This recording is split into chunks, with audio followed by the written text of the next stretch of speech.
What's up, everybody? Welcome back to Twisted Life of TV. I am Poetry. You are here for the final review of Handmaid's Tale Season 5.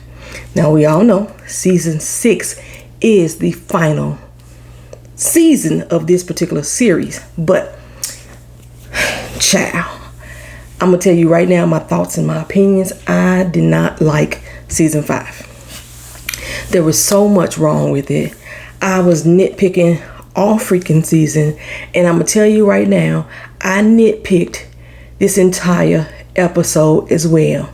Now you could tell when I really stopped liking it, because I even stopped complaining about June's face to complain about the other things that was going on.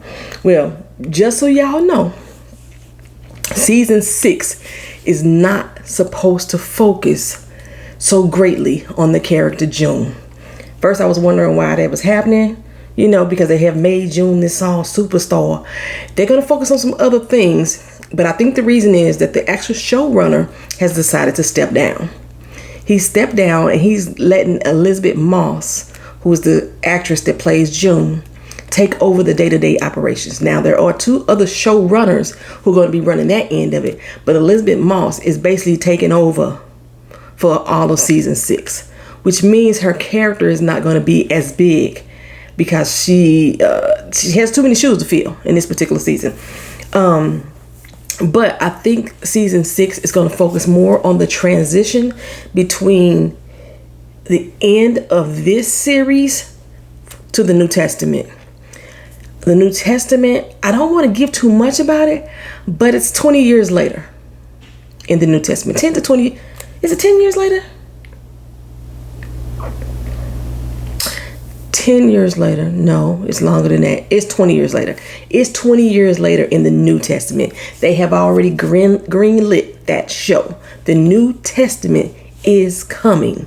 Now, don't know when the New Testament is coming. Probably 2025. Because if you were not on my community board, or you haven't been hearing me talking other videos, The Handmaid's Tale will not be showing season 6 in the calendar year of 2023. This year. You know, it ended last year in 2022. I'm just still playing catch up on episodes. But they are not going to air Handmaid's Tale this year at all. They're not going to even begin production until like November or December of 2023.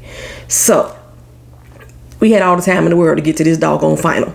Okay, so in 2024, The Handmaid's Tale is going to air its final season. And then, I believe in 2025, the New Testament begins. Or is it the Testament? Not the New Testament. The Testament begins. So if you haven't already got that book and you won't read the book before the show starts, go ahead and do so. But you know there's going to be some changes. But the showrunner for the current season, the one that just quit, he's focusing solely on the Testament, which is why he's no longer doing Handmaid's Tale. He's going to write a couple episodes, he said, though. He's going to write a couple episodes. Okay, so let me go ahead and get right on into this review. I'm petty, y'all. Y'all know I'm petty. We start this episode off with June kneeling by the bed of dirt that used to be her garden. Remember last episode that we watched? She had this little fit breakdown and she ripped up her entire garden, okay? While she's out there, a package gets dropped off on her front porch. And the only thing I could think of, y'all, was how white her shoes were. That's all I could think of. There was not a dirty stain on them. No grass stain, no dirt stains, nothing. She out here in this yard with these white girl tennis shoes. Now, I know in some parts of the world, y'all call them kids. But in most black neighborhoods, if they didn't have the little blue label on the back, we call them white girls. That's what we call them shoes, okay? There's no dirt on them. There's no stain on them. There's no blemish on them. And y'all know me, I try to go a little bit too deep sometimes. And this may be a reach. But that whole scene was symbolic of who June was as a person. As a white woman in today's society. She's put herself in a few dirty situations, you know what I'm saying? Dirt basically is what's left of her life. As that garden represents, that's what's left of it. It's just a pile pile of dirt now. All the beauty, all the goodness is gone, right? The life used to be full and blossoming even, you know what I'm saying? And even though she's in the midst of all that, in the midst of everything that she had to endure, she still remains unstained, unscathed, beautiful, okay? It's probably funky as hell inside her mind, inside herself, inside her soul. We know she's messed up. We already know that she's messed up inside. But the funk is what I always think of when I see people wearing sneakers without socks on. And she didn't have any on in this opening scene, right? I was like, they gotta stink. Her feet funky. You know, she got a lot of stinky funk going on in her head, okay? And I don't know, that whole little, just watching her white shoes, unblemished, unstained, come up on that porch, it just did something to me, right? Well, anywho, well, that's what just made me think of, like, that was her. Okay, anywho, so her package was a bulletproof vest. Last episode, she had told Tuello that they were soldiers and that she was readying for war. And I was like, but with what army? Like, you've pretty much kind of isolated everybody that would have been there for you, that was ready to fight with you. So what army are you preparing for? Why the bulletproof vest? So the last episode, we saw that they had the vigil for all the military folks who was going there to raid the school, right? Nobody lived. So they had a vigil. At the vigil, this little girl was up there trying to say the Pledge of Allegiance. Little girl whose daddy who died. She was up there trying to say the Pledge of Allegiance, and she couldn't get it out. So June came to help her do this Pledge of Allegiance. And when she went up there, shots rang out. You know, they put bullet holes in the United States flag. Okay. Somehow Nick heard of this. Somehow it made it all the way back to Gilead, that this shooting at this vigil for these fallen soldiers happened, and June was there. I don't know how Nick got this information, but he knows that June was there, and he comes up with this bright idea that Gilead must be responsible. They have to be responsible. So he go confronts Commander Joey and says to him, she isn't a target, okay? Joy is like, well, given her history, she could be. You know what I'm saying? Hey, yo, Nick is like, let me repeat myself. She is not a target. So Joey tell him, Commander Joey, you know, Commander Lawrence, for those of y'all who watched me for the first time, that attacking the expatriates was the first time we ever heard him call them expatriates, but attacking them normally ain't Gilead's ministry, okay? So he doubted it was them. However, June made her choice. He asked her to come back to Gilead where she could live a life free of harassment with her daughter down the street with her predator, okay? He told her she could have that, and she refused. So she made her choice. So whatever happens to her happens. That's basically what he said. Of course, our dear June has to be the exception for Nick. You can't touch her. She's only fighting for her daughter. That's what he tells Commander Lawrence. And Commander Lawrence said, hey, it's a fight, right? People get bloody in a fight, including her. And I'm like, if you were so concerned, Nick, you would have been gotten Hannah Banana out of Gilead for her. You have been done something to help her. You have done nothing to help her get her child. If there was one thing that he's done, y'all, to help her get her child, other than her first escape, but ever since he's became this commander, name one thing he has done to help her get Hannah. I can't think of it. Y'all let me know. Okay. But yeah, he could have did that. He could have been shared information, you know what I'm saying? He could have done so much to help this woman that he claims that he loves, save her child. But all he is really concerned with is if she's going to be there and accessible to him. That's all he really concerned with. She got to be safe so he can be accessible to her, so she can be accessible to him. That's it, right? You know, I failed to mention last episode that they told each other that they loved each other, you know what I'm saying? She was so happy and elated to hear that last episode. She forgot her fucking mission. She's supposed to have went there to talk to him about helping bring down Gilead and saving Hannah. But soon as she heard Rose was pregnant, Cat got a tongue. So she was distraught. She was heartbroken. But soon as he said, I love you, though, Joan, she was like, okay, we done here, you know.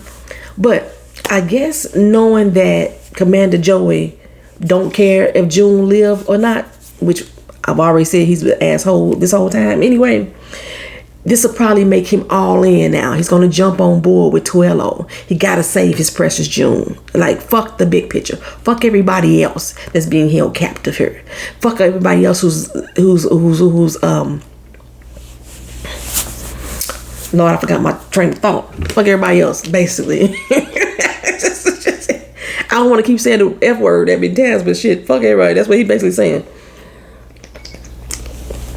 He only cares when it's June. Anyway, we finally go back to the center. We haven't seen them at the center in a long time. And this is where Janine and the girls stay down on their knees scrubbing away. I said, this has got to be the most cleanest place on earth, baby. Everybody is hot. Everybody is exhausted. Janine starts to sing Hard Knock Life. You know what I'm saying? It's a hard knock life for us. It's a hard knock life for us. Do, do, do, do, do, do, do, do, do, do, do. Some of y'all know they're from Jay-Z. But it's originally from the play Annie, which became a TV show, I believe, or maybe it's the other way around. Anyway, it's about from Annie, you know, Hard Knock Life. They singing that, and Aunt Lydia hears them, and I thought she was gonna be pissed. Because first of all, y'all ain't even singing the Lord song. Okay, that's why I thought she was gonna be pissed. But she was kind of touched by it. She was smiling. She walked in. She was like, "Oh my gosh, y'all having joyful labor. Okay, this is such a beautiful thing. It's a beautiful thing. You know what I'm saying?"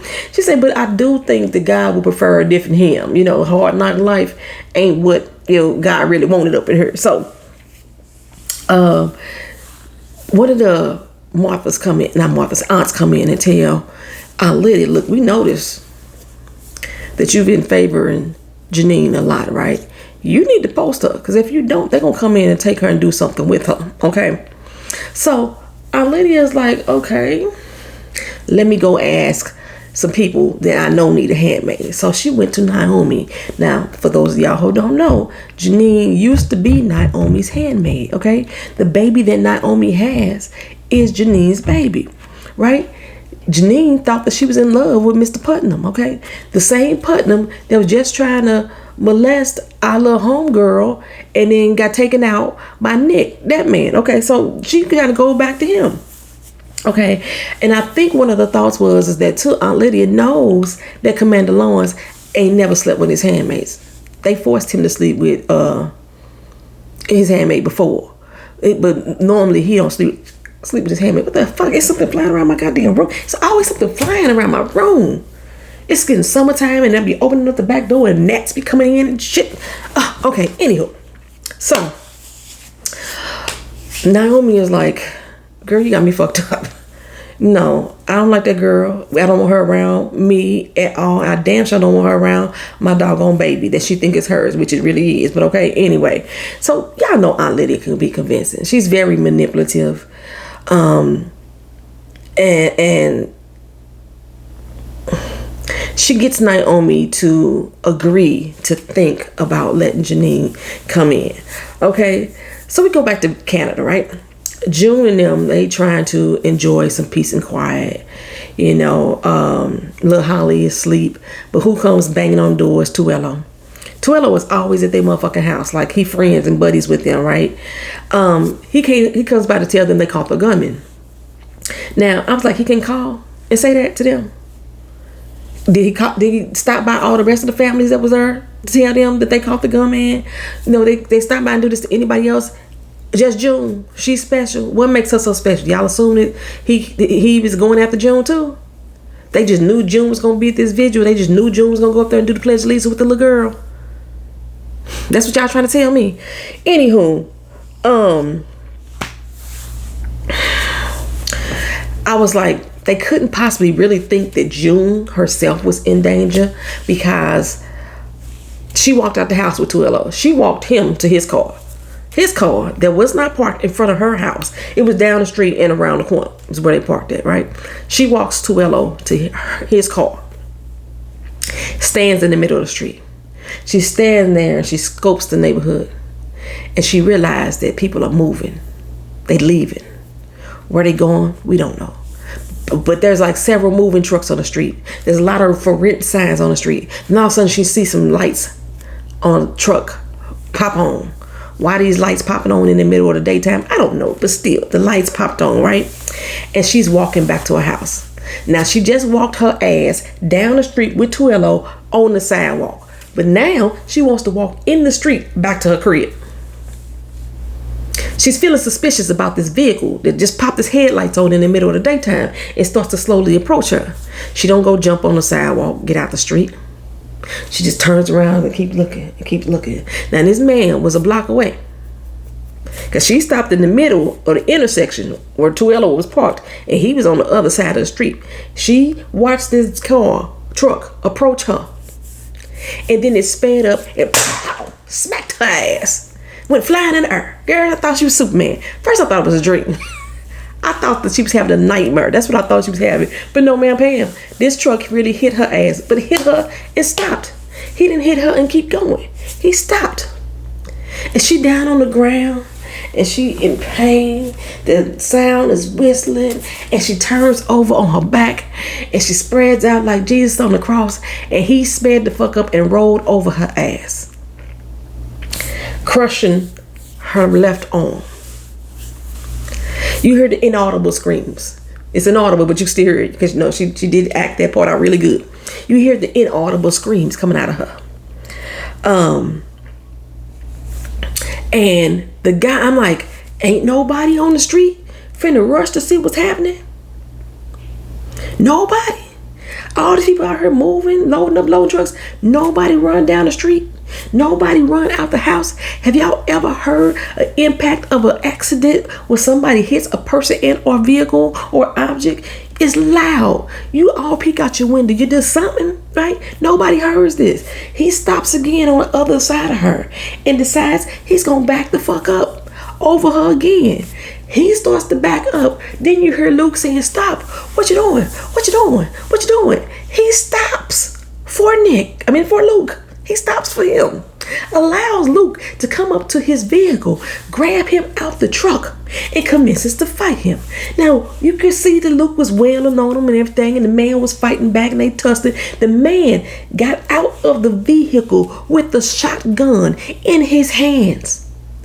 First of all, I was trying to visualize how he was in reverse backing up like this, trying to run over June, and still managed to have that shotgun in both his hands when Luke pulled him out the vehicle. The vehicle that he stopped. Not only did he stopped and put that bitch in park. Because Luke was able to grab him out of that truck and that truck didn't roll nowhere. Okay. He grabbed him out of that vehicle, starts to fight him, right? Okay. June still on the ground, dazed, in pain. Sounds, just noise everywhere. She don't know what the fuck is going on. She discombobulated, broken up, crushed and shit, right? So somehow Luke knocks the man to the ground and he's unconscious. He hits the pavement unconscious, right? Luke takes the gun and then goes to June's side. He didn't beat him with the gun. He didn't handle him he didn't do none of that with the gun. The man didn't even let go of the gun until he hit the ground. And that's when Luke picked it up and slid it over to where him and June was at. None of those people, not a single person on their block, approached. Still, they rushed June to the hospital. Luke saying she was in a car accident. I think she hurt her arm. I say, ninja, please. She was assaulted with a vehicle, a damn truck, and rolled over. She wasn't in no fucking car accident and hurt her arm. What the hell is you talking about, right? There was no accident. That was on purpose. The police officer, they coming up and they want to question him. This is normal. But normally, when somebody arrives at the hospital like that, both people, or the assailant and the victim, are both there. They question you at the hospital. But no. They have to take Luke downtown Toronto. They have to take him downtown to question him. Next we at the border. Nick, all by his lonesome, meeting with Tuello. I saw this and I rolled my eyes so hard. I cussed out the writers in my head so bad. Okay. Nick just doesn't have good intent in my eyes to me. He just doesn't. His moral fiber does not kick in unless it's about June. Okay? I can't with him. I know a lot of y'all out there like Nick. I don't. Okay? I don't respect him at all. Okay? My thing though, because they still trying to make this seem like the Toronto border and where Nick is at, which is Boston, are near each other. Gilead is not at the border where Toronto is near. Okay, Toronto is at least 2 hours from the border, depending on which way you go. You go one way, you in New York. You go another way, you in Detroit. You go another way, you in Ohio. But you ain't right at that fucking border. Anywho, I rolled my eyes. But we go back to the center for a little bit, and it's Janine's turn to be manipulated by Aunt Lydia to convince her that she go stay with Naomi and she can see her baby anytime she want, right? Okay, so Janine said, okay, fine, I'm gonna go ahead and do this. Up in Canada, like I said, Nick is brought to the bedside of June. The bedside. Now again, the border ain't close to Toronto, y'all. If anybody ever been to Toronto, ever drove there, you know the border ain't that close to Toronto. But somehow, Tuello has gotten in touch with Nick. And Nick has drove all the way to the border and went from the border to the hospital to sit by June's side the entire time while Luke is being questioned. Okay, the man, the assailant, is in the ICU. Now, Luke did not ICU that man. There was nothing that Luke did that ICU that man, but the man is in the ICU.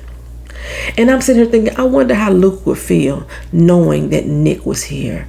I was sitting there praying that Luke was going to walk his ass into that damn hospital, right? It's the middle of the fucking night, okay? And he just snuck into the country just to come sit by June's side. He didn't sneak another handmaid out with him. He didn't bring no info with him. You know, he just there to sit by her side, right? Ain't she special? The government thinks she's special. You know, Tuello, the one who represents the United States, that he thinks she's special because he called her side dude, who actually is the enemy of the state, right? And he brings this enemy of the state to her bedside while her husband ain't around. Ain't that some shit? Ain't that some entitled fucking shit there, right? Where they do that at? Where they do that at, right?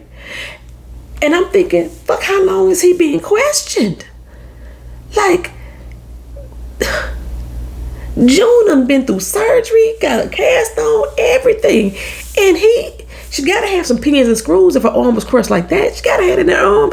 I know how long that surgery was. I had it done on my ankle. And Luke still ain't back.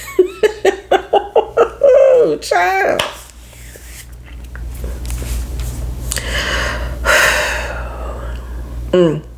At first, Nick was like, you know what, I shouldn't even be here. I should leave before he gets back.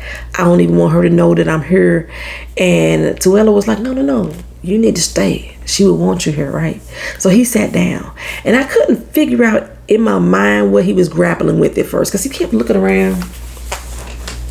He kept looking like this, and then also he posed like this, just so you could see the wedding ring on his finger. And they held that frame, they held that shot for a long time. So that already told me, without saying anything, he was grappling with his love for Rose, or his love for June, and what he should really do in this moment. Okay. When they leave out, Tuello take him back to the board and say, okay, I did what I was supposed to do. Now you need to do what you need to do. Okay. Sign these papers, sign this agreement. Okay. So I'm like, so For what? In exchange for seeing her, he promises to turn informant? That's what he did, right? I'm not understanding your motivation, Nick. I'm not understanding. You were all on board with Commander Joey. You were all on board, hook, line, and sinker, when you put that gun to Putnam's head for Commander Joey's new brand idea, right? Tuello basically said, you had the chance to run before when you was an eye. Why didn't you? Okay? He didn't ask him why didn't you, but that's what he was implying, right? And Nick says, well, she got people that care about her. You know, I'm nothing. That's the first time I agree with you, Nick. You are nothing. Shoe scum got more value than you to me. Anyway, June home. You know, she home from the hospital. She's sitting up in her dark room. The room reminds me of the room at the Waterfords. The way the light was coming in and set up everything. That's what it reminded me of, right? And they mentioned that they now have a gun in the house. She ain't bearing it out in the yard no more. It's inside the house for protection. Okay? It's Naomi's wedding day back in Gilead. And Joey and her are going to accept Janine into the household on a trial basis, right? The kid ain't there. It's off with grandma and grandpa. Okay. She learns from one of the Marthas that June was hurt again. And she's like, no, my June. My June? Yes, your June, girl. And the Martha was saying, no, even when we get away from here, they won't leave us the fuck alone, right? So they basically saying everything that's happened to June is indeed Gilead's fault, right? This enrages Janine to the nth power. Not her June. Y'all can't be doing this to her, right? Here she is thinking about living a gooder. I'm gonna say a gooder life. But June is still a threat to them, or they're still going after her and attacking her. And Janine let Naomi know, because Naomi was trying to be nice to her and cordial to her, like, I'm sure you're your room, girl, like, say we good buddies and everything like that. And Janine said, you know what, I'm smiling in your face, but bitch, I don't like you. My words, not hers, but this is what she meant. I don't like you, girl. I don't like you. I despise you. You're despicable to me. And you call me of Joseph one more goddamn time. I'm going to tell you. I'm going to show you better than I can tell you. You know what I'm saying? You're going to see what's going to happen. Naomi didn't know what to say. She was trembling. She was scared. You know, everything. She walked off because Commander Lawrence was calling her. In the meantime, the man who Luke barely beat up died, child. He died, right? Luke flung him around to the ground. He fell down, go boom, and he is now dead. Okay. June was struck at a high velocity by this Ford F-150. She flew 15 feet in the air and then was rolled over by said truck. Okay. And she got a broken arm. And this man, who was flung to the ground by Luke, died. Show writers. See my face right now? This is the face of disbelief. This is the face of utter disgust. Because are you for real right now? Really? Anywho, child. Rita's there. Rita come to tell Luke, look here. I got a friend in the police department. That friend told me, baby, the man dead and there's a warrant out for your arrest. They issued that shit quickly, okay? Moira said the police are the least of our worries. These Canadian citizens, they don't like us, they don't want us here, and they going to enact some street justice. That's what they gonna do, right? Luke is like, fuck them people. Fuck them people, right? Arrest me, put me on trial. I ain't did nothing but try to save my damn wife. That's all I did. But his wife says, we need to run. He said, huh? Run. I know we got a bulletproof vest. I know we got a gun in the house now, but we need to run before it's too late. And he's like, hey, Canada is not the United States.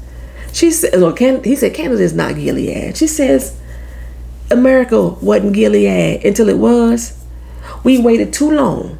The people hated us. We waited too long to run. That's the problem. Y'all shouldn't have ran in America. Y'all should have fought. But anyway, where you running to? Run where? Let me know. This is what I want to know, right? Y'all couldn't make it across the border without Wheeler's men getting on that ass, okay? Somehow you, Serena Joy, and you made it back across the border with a baby and a shot of car, but still, y'all couldn't make it out the border without somebody catching you. Where you running to, girl? Where you running to, right? Anyway, Plus, security's supposed to be beefed up at the borders. There wasn't no security at the border that Nick came across. But security's supposed to be tightened up, especially after the school incident. Security's supposed to be tough at the border nowadays. But anyway, it makes no sense to me. But Moira said that she booked them a flight. The flight was going to take them to Anchorage, Alaska, which is the United States, and then to Hawaii, which is the United States, right? I said, they're not going undercover. They should be able to be tracked and apprehended, right? But before all of that is explained, Tuello pulls up. Tuello pulls up and says, you know what? They already flagged y'all fight at the airport. I wouldn't go there. I said, damn, Canada was quick for that. They was real quick for that. But they wasn't quick enough to get to that house to arrest Luke before Tuello got there. Anywho, he said that there's new refugees that's still coming into Canada, a lot of them. But Canada won't accept them any longer. I was like, do y'all see a pattern here? June's presence and her choices have now turned a whole country against everybody else. Her choices have led to so many people losing their life. So many organizations being brought down. Now governments, whole governments, all because people have been trying to save her and her quest to save Anna. At what point does the fight become about the people and not just about June? That's what I've been asking, okay? We can go back to season 1, and majority of the major mishaps that have happened have all been because we've been trying to save June and June only, okay? Most of the major wins that have happened have been a collective effort, but they all giving the credit to June, like she was the only one that masterminded everything. She single-handedly did all this shit. She's never blamed for any of the losses, and they always give her credit for everybody else's wins. It's a fucking annoying to me. A fucking annoying, right? So Tuello tell her, look here, we getting all these refugees out of here. They coming here, but we're going to get them on a train to head west. I said, west where? You just said ain't nobody accepting them. West where? Okay. Nick make it back to the wedding reception. Just came all the way from the hospital across the border, which ain't close, and made it back to Commander Joey's wedding reception to come and clock him in the face. You could have killed her. You could have killed her. I don't understand why the driver didn't kill her. Okay, but anywho, Joey said it wasn't my decision. So he has just confirmed that Gilead did have something to do with this. Now, Commander Mackenzie, the one who is Hannah's captive, the one who does not live in the same state that they're in, who always seems to be around these days, because New Bethlehem, I think, is Pennsylvania. So I think that's where they're at or whatever. But he's always there. Remember, he was at the dinner and he told the Nick that he was going to keep his eye on Rose and him for Rose for her daddy. You know what I'm saying? What is really going on? He looking like, why is Nick so up in arms? What is going on? Why is he so angry at the fact that we just tried to take out June? Aunt Lydia, she said the same thing to Janine. Girl, what is you doing? Okay? You need to go back to Naomi and beg for mercy. Okay? Beg for forgiveness. And Janine says, the fuck I will. Okay? She's like, Lord child, what is wrong with you? Right when this happens, in come the eyes. Commander Joey has given the order to snatch Janine. I'm surprised that they didn't strike Aunt Lydia down when she struck them trying to get them to release Janine, right? Janine was like, girl, I'm straight. Don't worry about me. Que sera, sera. Whatever will be, will be. They threw a gag over her mouth and Janine was marched out through the crowd of the rest of the handmaids while Aunt Lydia is coming behind him. Where are you taking her? I'm going to call the commander. I'm going to call him right now. Let her go. Let her go. I think the shocked look on all the handmaids' face wasn't the fact that Janine was being carted off, was the fact that Aunt Lydia seemed to be standing up for her, okay? For a little while. Because once they got outside, they threw her ass in the back of that van. They knocked Aunt Lydia down. But I want to say that this moment here may have been the turning point to explain what happens to Aunt Lydia's characters between this series and the Testament series, okay? I don't want to get too far into it. Y'all gonna find out what happens to Aunt Lydia, but still, okay. We head over to the train station. I feel like I forgot something. We head over to the train station. Now, one with common sense, that would be me, and the slight knowledge of law would ask, ain't the train station flagged too? Surely if they flag the airport, the train and the bus station will be flagged as well. But that's just me. Even the subway system will be flagged. Okay? But that's just me though. Somebody with the common sense and a little bit of knowledge of the law is speaking right here. There would have been an APB, an all points bulletin, put out for Luke's arrest. Okay? And there would have been a BOLO put out for June. A BOLO is basically be on the lookout for somebody because they may be traveling together. The APB is for his arrest. The BOLO is for her. They would have had that put out. The BOLO and the APB includes their faces. Okay? It's police everywhere, all about this train station. Because again, they got all these refugees coming in with the citizens of Canada. Where am I going? That was a busy ass train station. I'm just saying, right? He said that he gave them fake refugee cards because if they get stopped, they're gonna get asked their cards. So here's some fake ones that y'all can have, right? I was like, but they faces though, are completely identifiable. You didn't like zhuzh them up to make them look different. Nothing. According to Tuello, they're going to Vancouver by train and then boat to the United States. In case you didn't know, season 2 finale, they had said that Gilead had taken over all 48 of the United States. The only thing that had not been taken over was Alaska and Hawaii. Okay.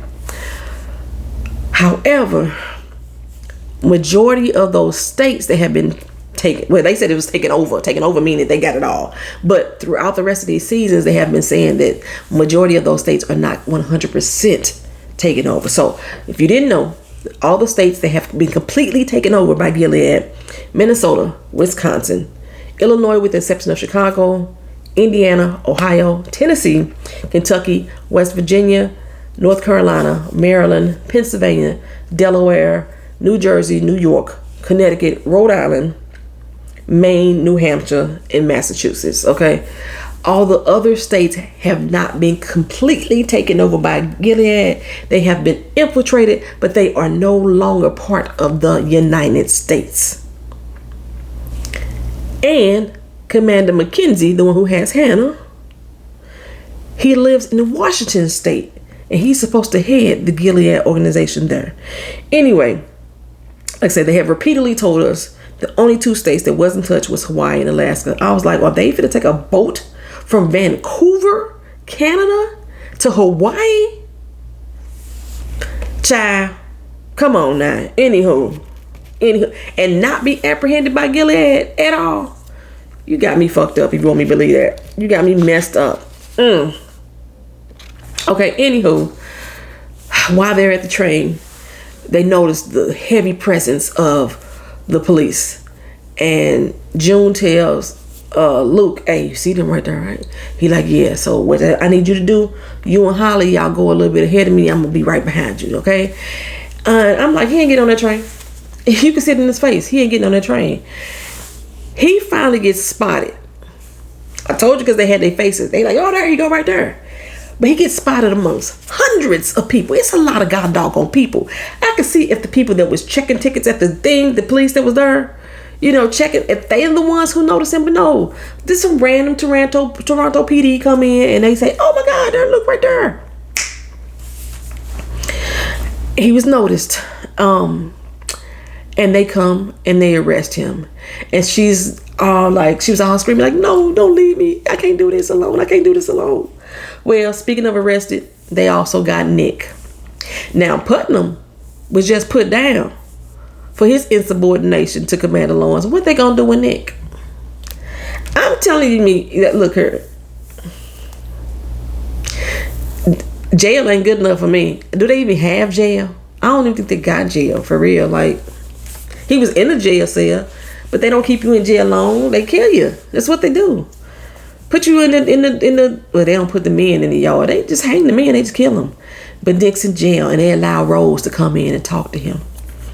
And she's like, so you was just pretending to love me? He's like, I do love you, Rose. She's like, nah, bro. You pretending to be a good man.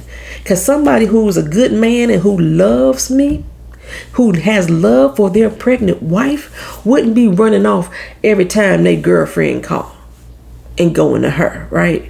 I said, girl, he been gaslighting you this whole time. Let's just be honest. He been trying to keep himself in the loop by being with you.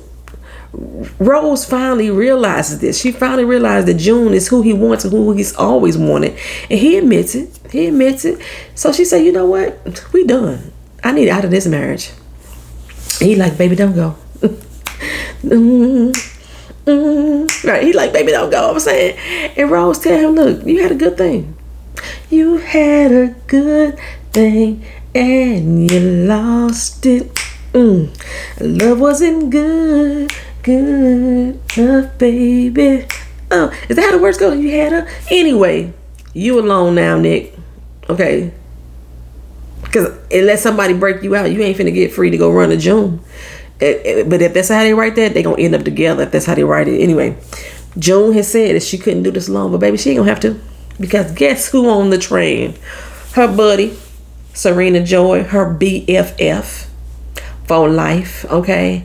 And they were just over elated to see one another. They had eyebrows raising, the smiles coming on their face. She even been asking to borrow a doggone diaper from Serena Joy, knowing that Holly 2 years old right now, and Serena Joy got Noah, and he only doggone 3 weeks in some shit, and she want to borrow a fucking diaper. She done left her courage in the middle of the damn train as she walked through trying to find a seat. She didn't even put the carriage up. She didn't put it on the thing or put it on the train. She wheeled it down her, and she got in the middle of the doggone aisle, and then she got the nerve to come ask Serena Joy for a fucking diaper. Or was it the other way around? Serena Joy might have asked her for a diaper. I don't know, child, but I was just like, for real.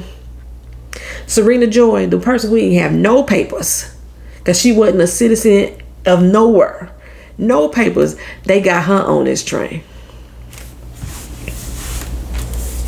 They got her on that train, heading off to Never Never Land.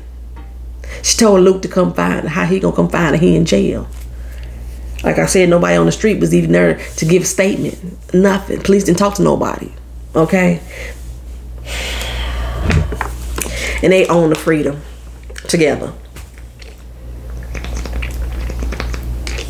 I cannot. If y'all remember this episode, leave your comments down in the comment section about what y'all thought about.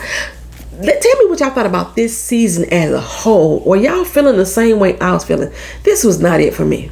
It was not it for me. Compared to how previous seasons were and the storyline that was being carried, I know I started disliking June probably back in season 3, but I still liked the show. I still liked the way that things were written and carried out. Season 5, no ma'am Pam. I didn't. I did not enjoy it. I enjoyed it maybe 1/3 less than I normally have. Okay.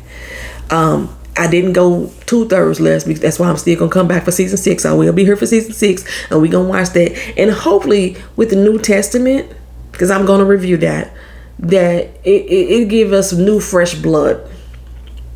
There is no giveaway that I'm doing this at the end of this finale. I gave my giveaway at the beginning of the season. I gave away 2 books. I want to say it was Lady V that won them, but she never picked them up in the post office. They got returned, and I was not going to send them back out. That's just the way love goes. Or somebody. I think that was Lady V though. I don't remember. Anywho, thank y'all for being here. Thank y'all for watching. See y'all in the next video. Peace.